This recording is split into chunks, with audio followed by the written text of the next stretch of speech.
اللہ نے اس صورت میں فرمایا کہ ہم نے آپ پر اس قرآن کو مشقت میں پڑھنے کے لیے نہیں اتارا، اس میں نصیحت ہے ڈرنے والوں کے لیے۔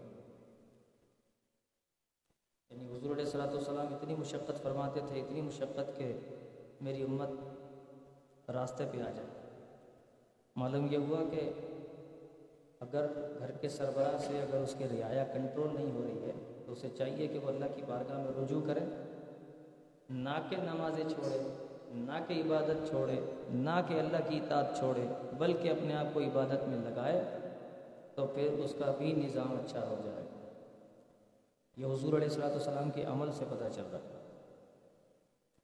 لوگ کیا کرتے ہیں، کیا کریں مجبوری ہے وغیرہ وغیرہ کہہ کر کے، اور عبادت چھوڑ دیتے ہیں، نمازیں چھوڑ دیتے ہیں، اور کیا کریں بچے ہیں، بچوں کے لیے کرنا پڑتا ہے۔ ابھی جب اللہ کی عبادت چھوڑ کے تم بچوں کے لیے کماؤ گے تو پھر وہ کمائی تمہارے بچوں کو پیٹ میں جا کے کرے گی کہ اللہ کا نافرمان بنائے گی، اور کیا کرے گی؟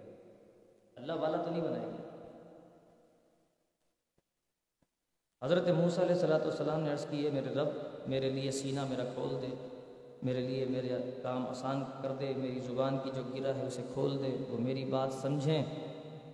جب اللہ تعالیٰ نے موسیٰ علیہ السلام سے سارا مکالمہ فرمایا کہ آپ کو ہم فرعون کے پاس بھیجیں گے، آپ نے یہ کرنا ہے اور آپ نے اس طرح ہدایت دینی ہے، موسیٰ علیہ السلام کی زبان میں لکنت تھی، کیونکہ وہ فرعون نے جو ہے اس کی داڑھی پکڑ لی تھی موسیٰ علیہ السلام نے بچپن میں، چھوٹے سے تھے جب، تو غصہ آ گیا اسے، تو پھر اس نے وہ تشت منگوایا انگاروں کا، اور ایک تشت منگوایا ہیرے جواہرات کا، کہ دیکھتے ہیں کہ اگر یہ بچہ ہوگا تو کچھ بھی اٹھا لے گا۔ تو حضرت موسیٰ علیہ السلام نے ہیرے جواہرات کی طرف ہاتھ کیا، جبریل امین نے ہاتھ پکڑ کے انگاروں کی طرف کر دیا، تاکہ فرعون کو یہ وہم نہ ہو کہ یہ کوئی نبی ہے۔ تو پھر حضرت موسیٰ نے اٹھایا اور منہ میں رکھ لیا۔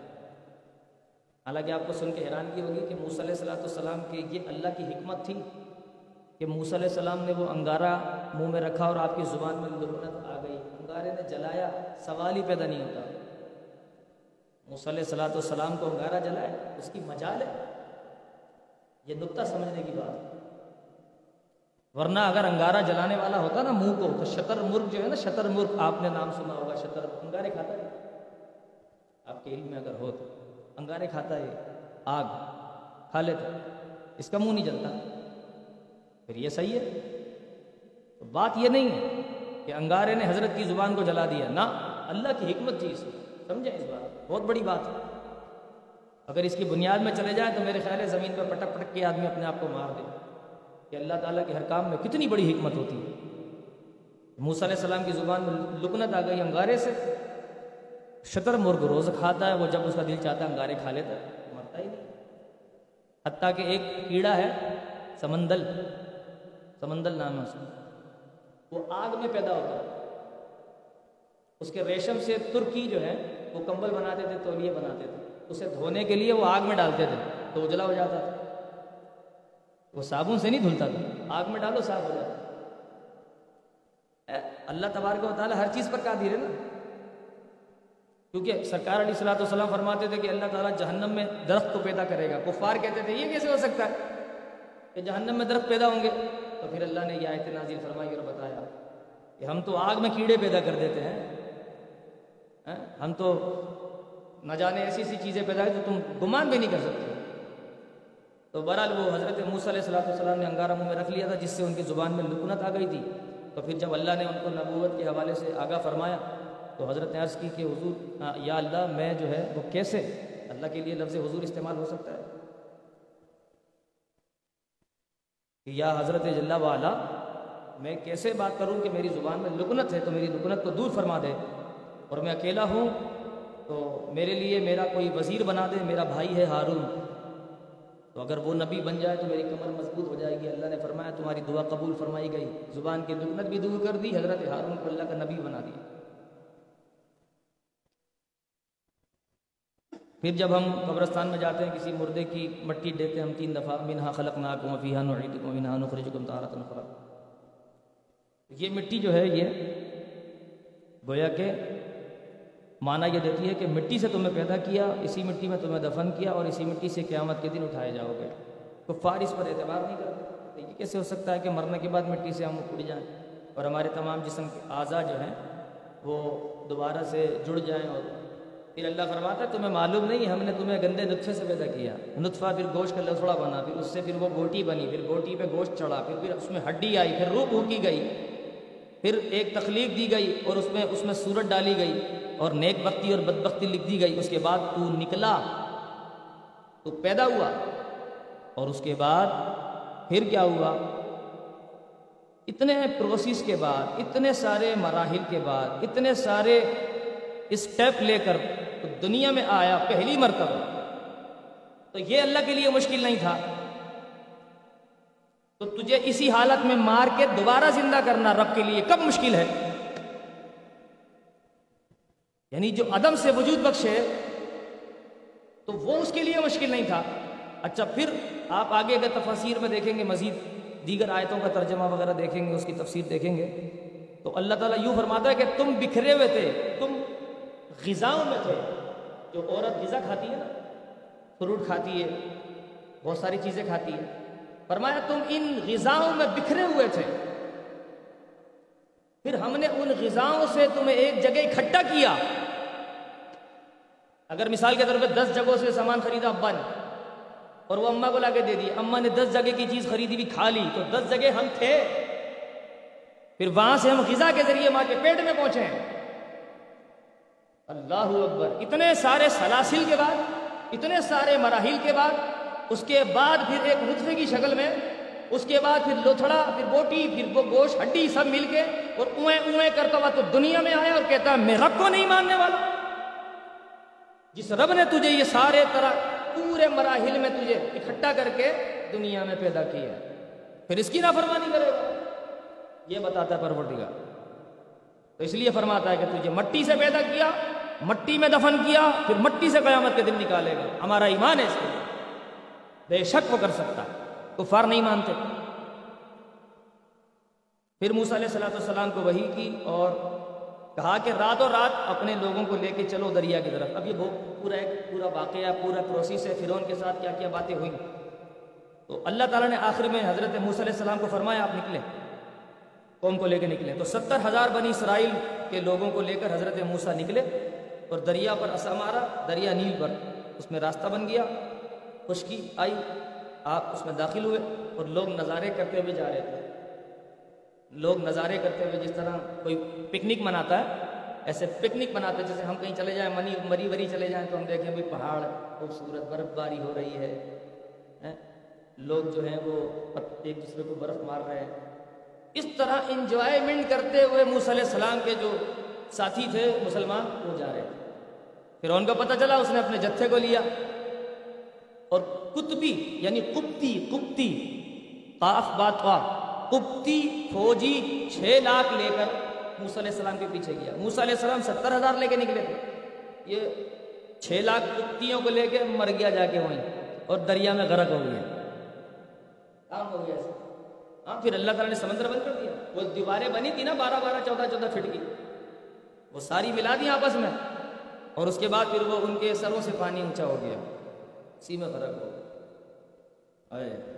پھر فرعون ڈوبتا کہنے لگا میں تو ایمان لایا، لا الہ الا اللہ، لا الہ الا اللہ، میں تو اللہ کو مانتا ہوں، یا اللہ میں تجھے مانتا ہوں۔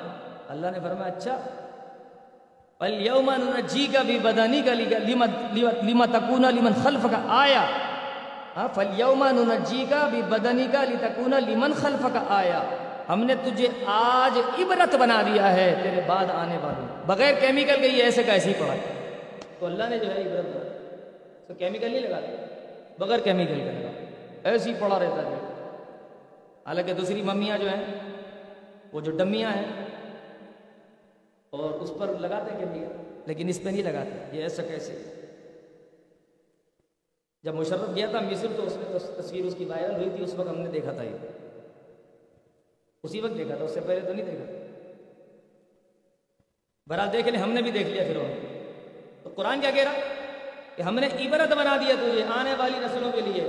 فرعون کو ایک زمانہ ہو گیا، آپ کو پتا، ہزاروں سال گزر گئے، ہم نے بھی دیکھ لیا فرعون، معمول پڑی ہے نا اس کی، اب ظاہر ہے وہ دیکھ لیا نا، حقیقت میں بھائی وہ بنایا ہوا تھوڑی ہے، تصویر تھوڑی ہے، وہ حقیقت میں وہی فرعون ہے وہ جس نے موسیٰ علیہ السلام کو دیکھا تھا، یہ وہی فرعون ہے جس نے موسیٰ علیہ السلام کے ساتھ جنگ کی تھی، یہ وہی فرعون ہے، مذاق نہیں ہے یہ وہی فرعون ہے۔ اللہ تعالیٰ ہمیں وہی اصلی والا فرعون دکھا رہا ہے، ڈمی نہیں دکھائی اس نے، آپ سمجھ رہے ہیں نا بات؟ تو یہ اللہ کا قرآن سچا کیسے ہوگا؟ دیکھیے آپ، ہم نے دیکھ لیا والے تصویر میں دیکھ لیا، مشرف نے جا کے حقیقت میں دیکھ لیا، بہت ساروں نے مصر جا کے دیکھا ہوگا، میرے کئی ساتھیوں نے دیکھا ہے جو مصر سے پڑھ کے آئے، انہوں نے جا کے دیکھا قاہرہ میں، تو وہ باقاعدہ طور پر جو ہے وہ موجود ہے، اس کے ہاتھوں پہ پٹیاں بندھی ہوئی ہیں، ایسے پڑا ہوا ہے، اور اس کی بالکل وہ ناک اور سب کچھ، کان مان سب چیزیں اپنی جگہ پر دیکھ لیا نا۔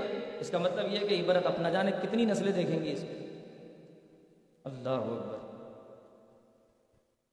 پھر حضرت ہارون علیہ السلام کو حضرت موسیٰ چلے گئے چھوڑ کر اپنی قوم میں طور پر توریت لینے کے لیے، پیچھے بچڑے کو معبود بنا دیا، وہ تو آپ کو پہلے بتایا تھا۔ پھر بہرحال واپس آئے تو پھر اللہ تعالیٰ سے توبہ کی، معافی مانگی کہ یا اللہ ہارون کو بھی معاف فرما، مجھے بھی معاف فرما۔ پھر ایک شخص نے نبی پاک علیہ السلام سے دریافت کیا کہ پہاڑوں سے متعلق آپ کچھ فرمائیں کہ پہاڑوں کا معاملہ کیا ہے؟ آپ نے فرمایا کہ اللہ پہاڑوں کو ریزہ ریزہ کر کے اڑا دے گا، روئی کے گالے کی طرح اڑ جائیں گے، پھر ضمیر ہموار ہو جائے گی، کوئی چیز اونچی نیچی نہیں ہوگی، سب برابر ہو جائے گا۔ حضرت اسرافیل ندا کریں گے، چلو اللہ کی بارگاہ میں حاضر ہو جاؤ، یہ قیامت کا منظر ہے، سارے ہیبت و جلال کی وجہ سے اللہ کے حضور حاضر ہو جائیں گے، اللہ کی بارگاہ میں سب کی آوازیں پست ہوں گی، کوئی اونچی آواز بول نہیں سکے گا، بڑھ بڑھ کے بھی نافرمانی ہوتی، بڑھ بڑھ کے، اور اس وقت اللہ کی بارگاہ میں کسی کی آواز بلند نہیں ہو پائے گی، سب کی آوازیں پست ہوں گی، لک لک کرے گی سب کی، مجال نہیں ہے کہ اللہ کی بارگاہ میں کسی نے جو ہے وہ کوئی پر مار دے یا کوئی آواز، سوال ہی پیدا نہیں ہوتا، یہ تصور بھی نہیں ہے۔ تو اللہ کی جو پکڑ ہے نا بڑی خطرناک، الامان الحفیظ۔ ہاں جو نیک لوگ ہوں گے تو ان کے تو بلے بلے ہوں گے۔ پھر آگے فرمایا کہ شیطان نے جو ہے حضرت آدم علیہ السلام کو کیسے مطلب اپنی بات کو منوانے پر راضی کیا، اللہ کی جھوٹی قسم کھا کر، جب اللہ کا نام لیا تو آدم علیہ السلام مان گئے، ابھی اللہ تعالیٰ کی قسم کو جھوٹی کھائی نہیں سکتا، وہ مان گئے، کیونکہ معصوم جو تھے جیسے خود تھے ایسے دوسرے کو سمجھنے کی کوشش کی، بھائی غلط تو کہے گا نہیں، اس نے وسوسہ ڈالا اور جھوٹ بولا اور شجر ممنوعہ کے پاس لے گئے، اور پھر اللہ تعالیٰ نے آپ کو زمین پر اتار کر زمین کو شرف بخشا، آپ جو دنیا میں تشریف لے آئے، پھر اللہ تعالیٰ نے آپ کی دعا کو قبول کیا نبی پاک علیہ السلام کے وسیلے سے، 300 سال تک روتے رہے، توبہ قبول نہیں ہوئی، پھر حضرت آدم علیہ السلام نے حضور کے وسیلے سے دعا، ان کے دماغ میں اللہ نے ڈال دی، حضور کے وسیلے سے دعا مانگی، قبول ہو گئی۔ اگر اس کو غلطی کہیں گے آپ تو پھر ہم لوگ غلطی کا نتیجہ، نہ آدم آتے نہ ہم پیدا ہوتے۔ ایک مقرر تھا جاہل، تو اپنی تقریر میں ایک بات کر رہا تھا، کہہ رہا اگر آدم زمین پہ نہ آتے تو ہم سب جنت میں ہی ہوتے، ابھی جنت میں ایسے کیسے ہوتے؟ جاہل جو ہے، مقرر تو جاہل ہوتے، طرزیں بنا بنا کے تقریریں کرتے ہیں، یہ نعت خواں نوٹ خواں نعتیں پڑھ پڑھ کے لوگوں کو گمراہ کرتے ہیں، بڑی بڑی شیپ بناتے ہیں، بولتا کس نے مدینہ جانا ہے، وہ ہاتھ کھڑا کر دو، تم ہاتھ کھڑا کر دو گے تو مدینہ چلے جاؤ گے، سارے جاہل اکٹھے ہو گئے سنت میں۔ اچھا پھر آگے فرماتا ہے کہ یہ جو ہم بار بار امریکہ کے لندن کی مثالیں دیتے ہیں اور ان کے محلات کو دیکھ کر آشش کرتے ہیں یہ بڑے کامیاب ہیں، بڑی ترقی یافتہ ممالک ہیں، تو اللہ فرماتا ہے کفار کے ٹھاٹ باٹ دیکھ کے، ان کی شان و شوکت دیکھ کے جو ہے مسلمانوں کو چاہیے کہ یہ ان کی طرف نظر نہ کریں، ان کے گلے میں جو گناہوں کا توق ہے، جو کفر کا توق لگتا ہوا ہے، اس کو دیکھیں بس، اور اس کو دیکھ کر عبرت لیں کہ یا اللہ ان سے ہمیں پناہ دے۔ دنیا کی دولت کیا ہوتی ہے؟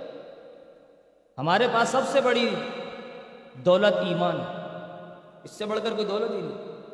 قیامت قریب ہے، غافل منہ پھیرتے ہیں، اللہ انہیں نصیحت فرماتا ہے، وہ انسنی کرتے ہیں، دل کھیل میں پڑے ہوئے ہیں، تراویح پڑھنے کے بعد کرکٹ کھیلتے ہیں، فجر تک کرکٹ کھیلتے رہتے ہیں، دل کھیل میں تو پڑے ہوئے، اور کیا جبکہ عبادت کا مقام ہے.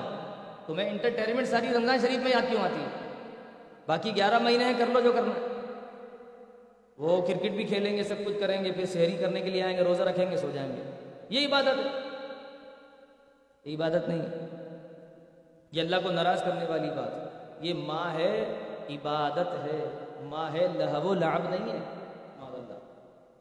اس مہینے میں عبادت کرنی چاہیے. تو کھیل کود میں پڑے میں. اب لوگوں کو بات بتاؤ تو لوگ انسنی کر دیتے ہیں. اچھا ہاں ہوگا، مر دیں گے دیکھیں گے. اب دیکھا جائے گا جب مریں گے دیکھا جائے گا. تم کیا دیکھو گے؟ ماں دیکھ لیں گے. کیا دیکھ لو گے؟ جو پنی گیری یہاں کر رہے تھے وہ وہی کرو گے. اچھو اچھو کی وہاں بولتی بند ہو جائے گی. اچھو اچھو کی ہوا بند ہو جائے گی وہاں پہ. نرگٹے میں سے آواز نہیں آئے گی کسی کی بھی. نبی پاک علیہ الصلوۃ والسلام کے سامنے صحابہ بیٹھا کرتے تھے، اتنے سست اور اتنے بے حرکت و سود بیٹھا کرتے تھے کہ پرندے سمجھتے تھے کہ کوئی یہ پتلے، تو وہ آپ کے سروں پر، صحابہ کے سروں پر، کندھوں پر آ کے بیٹھ جاتے تھے. وہ سمجھتے تھے کہ انسان کوئی نہیں ہے، یہ پتلے ہیں. اتنا ادب تھا سرکار کی بارگاہ کا. تو اللہ کی بارگاہ کا ادب اس سے کئی گنا بڑا ہے. کیسے آواز نکلے گی؟ یہاں بھونکتے رہیں گے اور دیکھا جائے گا وہاں پہ جو ہوگا. ٹھیک ہے، اور تم بھی دیکھ لینا، ہم بھی دیکھ لیں. بڑے آئے تو نیک بنتے، وہاں بڑے نیک بنتے. یہی باتیں انبیاء کے ساتھ بھی کفار ہیں. ٹھیک ہے بھائی، اپنا کام کیا بتانا، مرضی ہے باقی. اور کتنے ہی کافر اللہ نے برباد کر دیے، بستیوں کی بستیاں برباد کر دی. پھر بار بار فرماتا ہے تم نے دیکھا نہیں ہم نے قوم سمود کے ساتھ کیا کیا، قوم عاد کے ساتھ کیا کیا، قوم لوط کے ساتھ کیا کیا. تھوڑے تھوڑے گناہوں پر برباد کر دیے، اور سارے گناہ اکٹھے ہو گئے ہمارے اندر. ایک ایک گناہ پہ ہر بستی کو برباد کیا. کیا کروں کہ وہ لوٹ لوٹ کے وہی چیزیں اب آتی ہیں، تو میں بھی آپ کو وہی بتاؤں گا. بار بار اللہ تعالیٰ بتاتا ہے، بار بار بتاتا ہے. ایک بات کو بار بار بتاتا ہے تاکہ تمہیں یاد ہو جائے. ان فی ذالک لآیۃ لقوم یذکرون، تاکہ تم دھیان کرو، تاکہ تمہیں یاد ہو جائے. یاد، سبق یاد ہو جائے پکا کہ اللہ کا سبق کیا ہے. ہمیں دوسرے سبق یاد رہتے ہیں. ایک دفعہ فلم دیکھ لیں پوری اسٹوری یاد رہتی ہے، اللہ کا سبق یاد نہیں رہتا. بڑے لوگ دیکھے میں نے بھی، ایک دفعہ فلم دیکھ کے آ جائے، اس کے بعد پوری اسٹوری سن لو 3 گھنٹے کی، پوری سنا دیں گے. بھائی سب کچھ یاد ہے بھائی، ایک ایک سین یاد ہے. ہم حیرت کرتے تھے، وہ بڑا دماغ ہے بھائی اس کے پاس، ہمیں یاد نہیں ہوتی، اسے یاد ہو جاتی. لیکن یہ والی بات دھیان میں نہیں ہوتی. پھر فرماتا ہے کہ جب آسمان سے بارش اور زمین سے سبزہ ہم نے ہی جاری کیا ہے، جاندار کو پانی سے پیدا کیا، پہاڑوں کو زمین میں لنگر کیا، تمہارے لیے راہیں ہموار کی تاکہ تم اپنی منزل تک پہنچ سکو.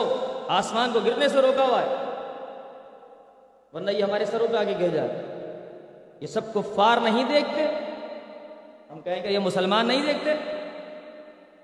کفار بھی دیکھیں، مسلمان بھی دیکھیں گے کہ یہ بغیر اسمبل کے آسمان بنایا اور بغیر پلر کے کھڑا کیا ہوا ہے.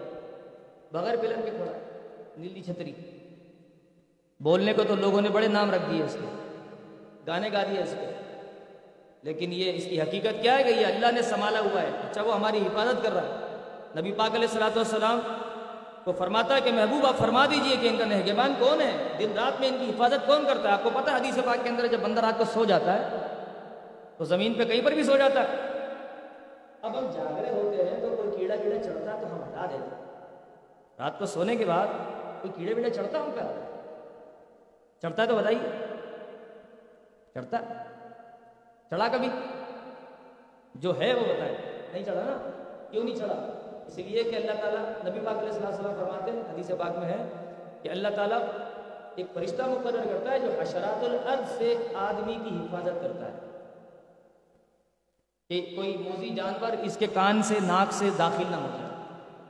یہ اللہ کی رحمت نہیں ہے تو اور کیا ہے؟ یہ حفاظت کون کر رہا ہے ہماری؟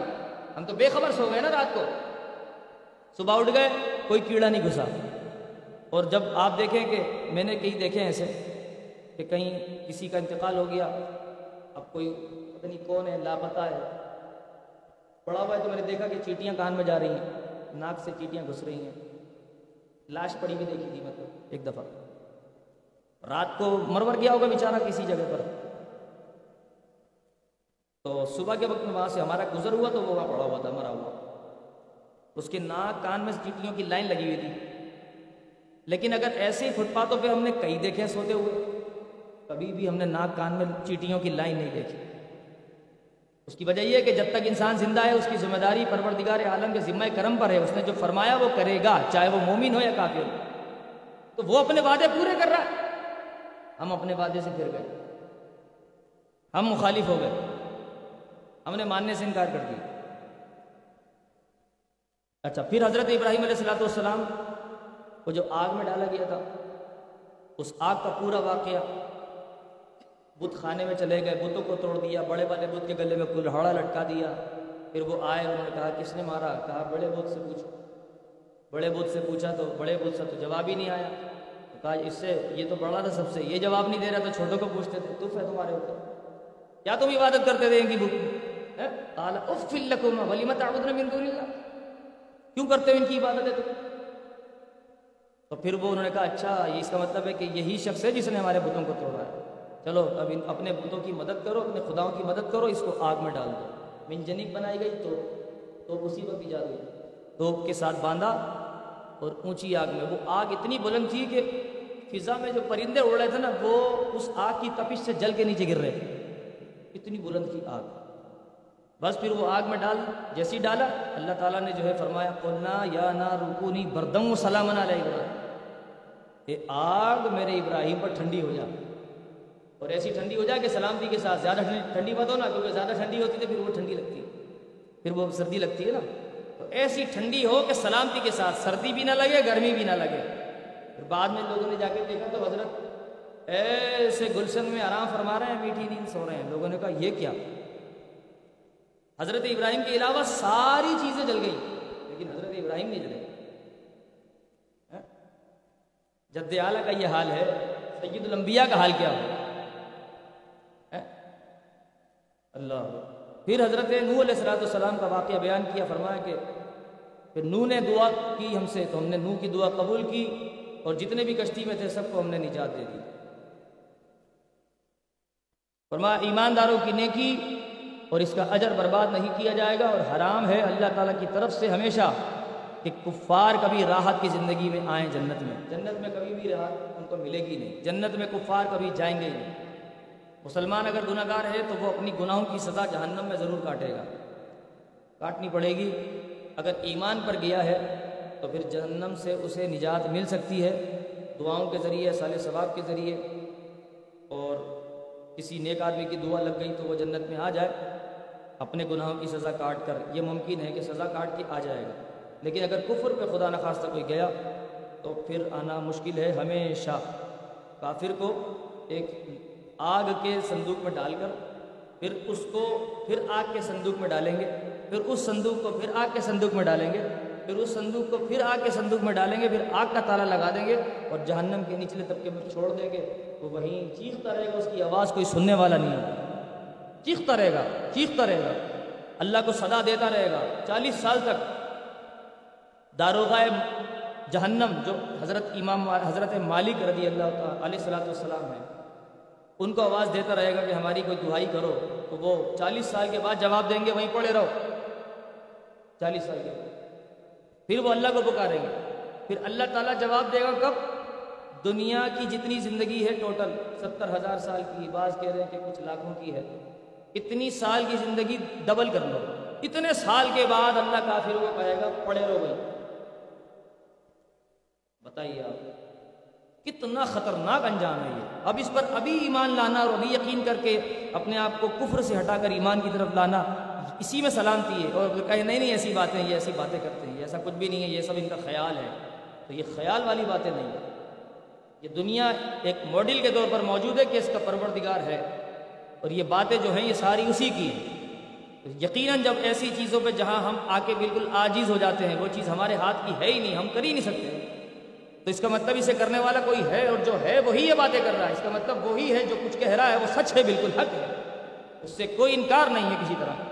اسی کی بات مان لو اور اسی پروردگار کی طرف رجوع کر لو، اور ساری توبہ کر کے پروردگار کی بارگاہ میں آ کر سربسجود ہو جاؤ، سربسجود ہو کر اللہ کی بارگاہ میں توبہ کر لو اور کہو کہ یا اللہ بس جیسے بھی ہیں، گندے ہیں، لتھڑے ہیں، گناہگار ہیں، بدکار ہیں، سیاکار ہیں، ڈوبے ہوئے ذلت میں ہیں، جیسے بھی ہیں، تیرے محبوب کی امتی ہونے کے ساتھ ساتھ تیرے بندے ہیں، گناہگار بندے ہیں، تیری بارگاہ میں حاضر ہیں، بس تو چاہے تو ہماری مغفرت فرما سکتا ہے۔ یوں اللہ کی بارگاہ میں اگر توبہ کر لیں خدا کی قسم تو نجات ہی نجات ہے، کیونکہ پروردگار کو وہ شخص بہت پسند ہے جو اللہ کی بارگاہ میں توبہ کرتا ہے، جو اللہ تبارک و تعالیٰ کی بارگاہ میں آ کے اپنی غلطیوں کو مانتا ہے، اللہ تعالیٰ اسے پسند کرتا ہے، کیونکہ ہم نہ اس گناہ کا مقابلہ کر سکتے ہیں نہ اس کی سزا کا مقابلہ کر سکتے ہیں، ہمارے پاس سوائے اس کے کوئی چارہ نہیں کہ ہم اللہ کی بارگاہ میں اپنے آپ کو سرنڈر کر دیں اور معافی مانگیں۔ اللہ تعالیٰ ہمیں توبہ اور استغفار کی توفیق عطا فرمائے۔